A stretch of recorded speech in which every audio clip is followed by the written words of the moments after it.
దసరా, దివిల, సంక్రాంతి, ఉగాది గీ పండుగలంటే జరంత అటు ఇటుగా రాష్ట్రమంతా ఒక్క తీర్లనే చేస్తారు.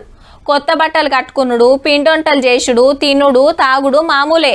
ఇక ఊర్లల్లో జరిగే జాతరలు అలాగుంటాయి. గ్రామ దేవతను బట్టి అప్పచెప్పే మొక్కులు వేరుంటాయి. ఏదైనా సరే సంబురాలు చేసుకునుడే కనిపిస్తుంది.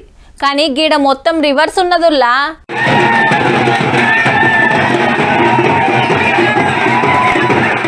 అటు డప్పులు దంచుడు, ఇటు పొరకలు సాటలతోనే దంచుకునుడు, డాన్సులు, నడుమిట్ల నవ్వుకుంటా ఫైటింగులు. చిత్రం అనిపిస్తుందిలే. ఇది సుత పండుగే. నిర్మల్ జిల్లా లింగాపూర్లా జట్టక్కను గిట్ల సాగదోలిండ్రు ఊరోళ్ళు.